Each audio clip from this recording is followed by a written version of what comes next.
अस्सलाम वालेकुम, कैसे हैं आप सब लोग। आई होप हंसते मुस्कुराते होंगे, खुश होंगे, आबाद होंगे, खैर व खैरियत से होंगे। मैं भी बिल्कुल खैरियत से हूँ। अल्लाह का लाख लाख शुक्र है, अल्हम्दुलिल्लाह। हर हाल में अल्लाह का शुक्र अदा करना चाहिए, चाहे हालात कैसे भी हों। इसलिए अल्लाह ताला खुश होकर आपको जो आपके नसीब में चीज़ नहीं भी होती वो भी दे देता है। जस्ट ट्रस्ट ऑन अल्लाह, आपको सब कुछ मिल जाएगा। अल्लाह से दिल लगाएं, अल्लाह से मांगें, सब कुछ मिल जाएगा।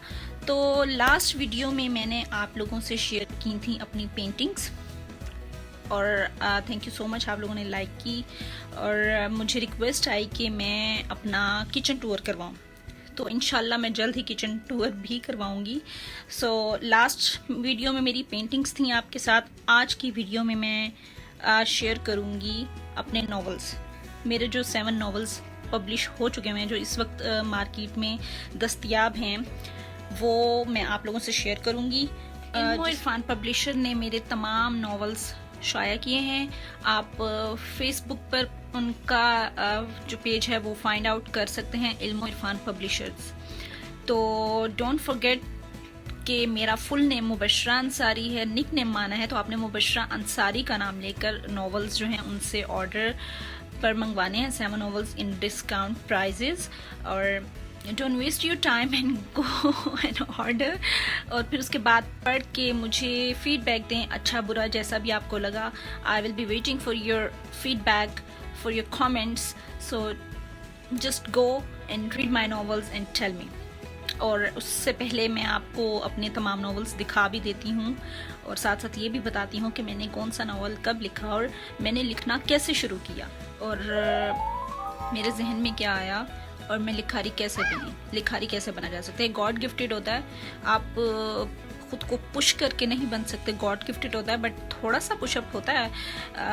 मतलब उस तरह से नहीं कि ज़बरदस्ती आप किसी चीज़ में कूद जाएं, आपको शौक भी नहीं है और आपको it's a God gifted thing. And छोटी थी, तकरीबन 7 साल की थी। I don't remember exactly but I think so 7 years की थी मैं जब मैं उस मैगज़ीन का नाम नहीं लूँगी, आप लोग खुद ही समझ जाएं। बहुत पुराना मैगज़ीन है जो इतना बड़ा सा होता है और उसके अंदर हर टाइप की, मतलब चलिए आपको एक क्लू दे देती हूँ, जिसमें 3 औरतें 3 कहानियाँ भी होती हैं, तो मैं नाम नहीं लूँगी उस मैगज़ीन का। सो ये मैगज़ीन था, उसमें एक बच्चों का सेगमेंट आता था कि 3 पिक्चर्स दी हुई थी, स्टोरी उस पर लिखनी थी। 3 पिक्चर्स थी, उस पर लिखा हुआ था कि एक ही जैसे कलर्स करने हैं और उस पर 100 वर्ड्स में स्टोरी लिखनी है। उसको जो अच्छे से कर लेगा सब कुछ, उसको 1000 रुपीज़ जो हैं वो इनाम दिया जाएगा। तो मैंने पूरी रात लगा के, वेरी फर्स्ट टाइम पूरी रात लगा के मैंने 100 वर्ड्स में, वो मेरा पहला दिन था, मैंने स्टोरी लिखी। और फिर मैंने एक जैसे कलर्स भी किए उसमें, बड़ा अच्छा, मैंने बहुत अच्छा उसको, ऑनेस्टली स्पीकिंग मैं अपने दिल से बोल रही हूँ, बहुत अच्छे मैंने कलर्स किए, बहुत अच्छी मैंने स्टोरी लिखी, जो कि मेरे नज़दीक और मेरे घर वालों के नज़दीक मुझे वो इनाम मिलना मेरा हक़ था। 1000 रुपया मुझे मिलना हक़ था। बट मैं तकरीबन पूरा 1 साल उस 1000 का इंतज़ार करती रही, मुझे नहीं मिला। आज भी इंतज़ार कर रही हूँ, मुझे नहीं मिला। तो खैर वहीं से मेरी कहानियाँ लिखनी स्टार्ट हुई। एक्चुअली मैं बचपन में बीमार बहुत रही हूँ, मेरी टांग की हड्डी भी टूट गई थी, तो अल्हम्दुलिल्लाह मैं अब बिल्कुल ठीक हूँ, चल सकती हूँ, दौड़ सकती हूँ, सब कुछ कर सकती हूँ। सो मैं मतलब एक था, बीमार रहती थी मैं हर वक्त। मेरे नाना अबू ने, मुझे याद नहीं है, मेरे नाना अबू ने मेरी अम्मी से बोला था कि जितनी इसने बचपन में मुश्किलें देखी हैं, उतना ही ये जब बड़ी होगी तो इसको आसानियाँ होंगी और इंशाल्लाह ये कुछ बनेंगे। अप्स एंड डाउन्स तो पार्ट ऑफ लाइफ है, आसानियाँ भी होती हैं, मुश्किलें भी होती हैं, वो तो ज़िंदगी के साथ साथ चलती रहती हैं। तो खैर यस, राइटर बन गई क्योंकि मैं बहुत सोचती थी। मेरे साथ ना कोई बच्चे खेलते नहीं थे, क्योंकि मैं बीमार होती थी, मैं एक साइड पे बेड पे लेटी हुई होती थी, वो सब लोग खेल रहे होते थे, तो मैं बड़े उनको हसरत भरी निगाहों से देख रही होती थी कि मैं उनके साथ क्यों नहीं खेल सकती।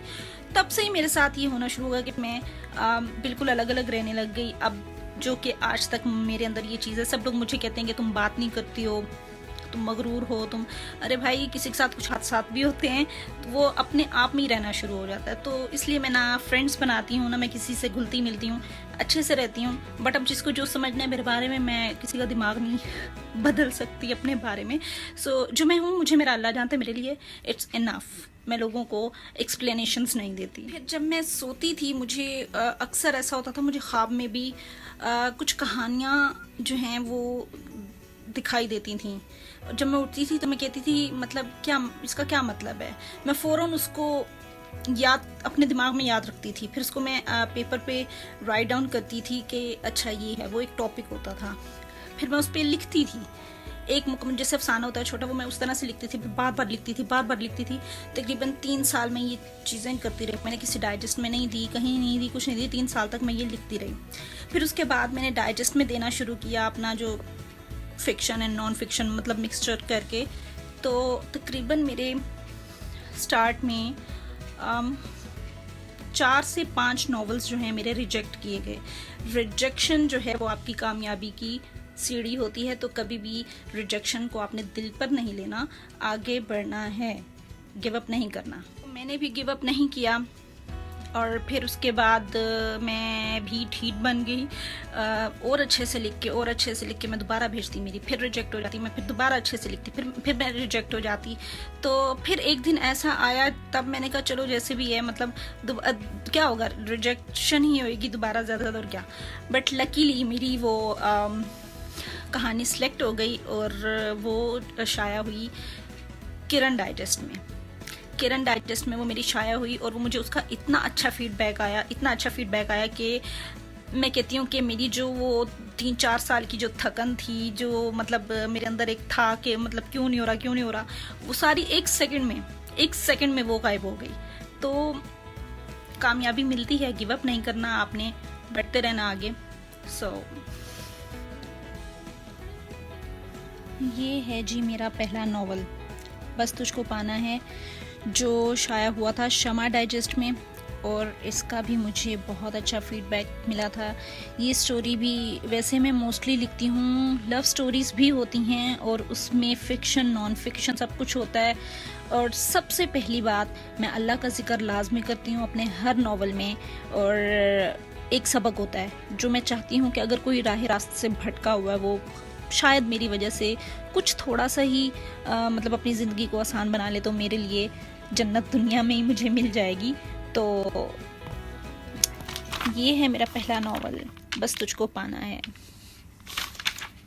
और ये मैंने डेडिकेट किया था अल्लाह पाक की ज़ात को।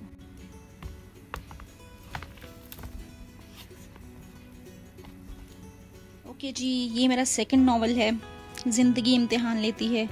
ये भी शाया हुआ था शमा डाइजेस्ट में।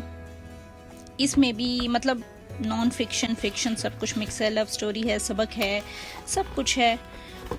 तो और ये मैंने भला किसको डेडिकेट किया था, लेट मी सी, अरे हाँ, ये मैंने अपने पेरेंट्स को डेडिकेट किया था। ये मेरा थर्ड नावल, ये है वो नावल जो किरण डाइजेस्ट में भी शाया हुआ था, उसके बाद शमा डाइजेस्ट में भी शाया हुआ था। इसका मुझे बहुत अच्छा फीडबैक मिला था इसकी, और ये मैंने डेडिकेट किसको किया था, ये मैंने अपने सिबलिंग्स को डेडिकेट किया था, आबरू। ये मेरा चौथा नावल, एक जज़ीरा ख्वाबों का। ये almost fiction non fiction mix ही है। और ये मैंने किसको डेडिकेट किया था, ये तमाम मोहब्बत करने वालों के नाम, मतलब दोस्तों के भी नाम।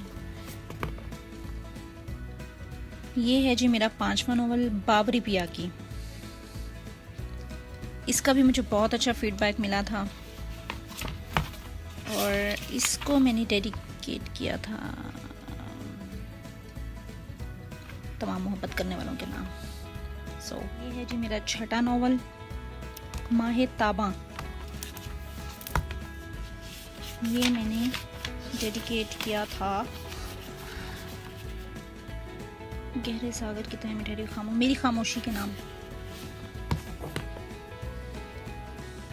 और ये है जी मेरा 7वां नावल इन लम्हों के दामन में। ये मेरा जो नावल है हिना डाइजेस्ट में शाया हुआ था और इसका मुझे बहुत बहुत बहुत अच्छा फीडबैक मिला है जो आज तक मिल रहा है।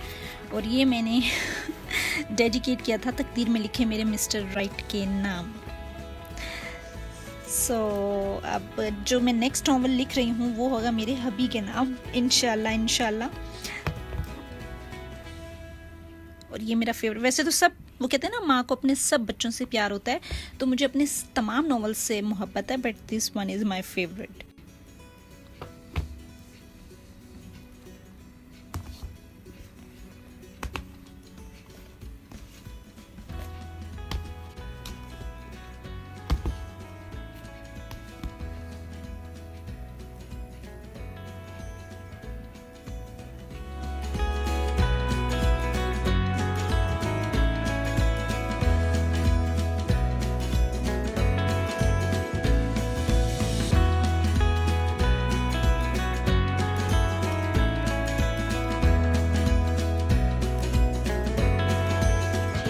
कैसे लगे आपको मेरे नॉवेल्स और आज की वीडियो और मेरी बातें और मैं तो आपने मुझे कमेंट्स करने हैं, मुझे बताने हैं, आप फीडबैक देना है और don't forget to order my novels. Ilmo Irfan publishers का पेज फेसबुक पर मौजूद है, वहाँ पे जाके उसको फाइंड आउट करें, उनका कॉन्टेक्ट नंबर भी मौजूद है। ऑर्डर पे घर बैठे मेरे नॉवेल्स मंगवाएं, उनको पढ़ें और फिर मुझे लाजमी फीडबैक दें कि आपको कैसा लगा। इंशाल्लाह आपको अच्छा लगेगा। तो आज की वीडियो का इख्तिताम हम यहीं पर करते हैं, इस बात के साथ कि बड़ी बड़ी खुशियों के पीछे भागने के बजाय छोटी छोटी चीज़ों, छोटी छोटी खुशियों पर खुश होना सीखें। आपके इर्द गिर्द आप ज़रा नज़र दौड़ाएं, लातादाद ऐसे मौके, ऐसी चीज़ें हैं जिन पर आप खुश हो सकते हैं लेकिन आप उनको इग्नोर कर देते हैं। आप छोटी छोटी चीज़ों पर खुश होंगे तो बड़ी बड़ी खुशियाँ अपने आप चलकर आपके पास आ जाएंगी, यकीन जानिए। ये मेरा आज़मूदा नुस्खा है। तो do it for your self, for your happiness and remember me in your prayers. अगली वीडियो के लिए मुझे इजाज़त दें, इंशाल्लाह जल्द मुलाकात होगी। वैसे तो रोज़ ही होती है, तो कल तक के लिए मुझे इजाज़त दें। मुझे अपनी दुआओं में याद रखें, खुश रहें और लोगों को भी खुश रखें। अल्लाह हाफ़िज़।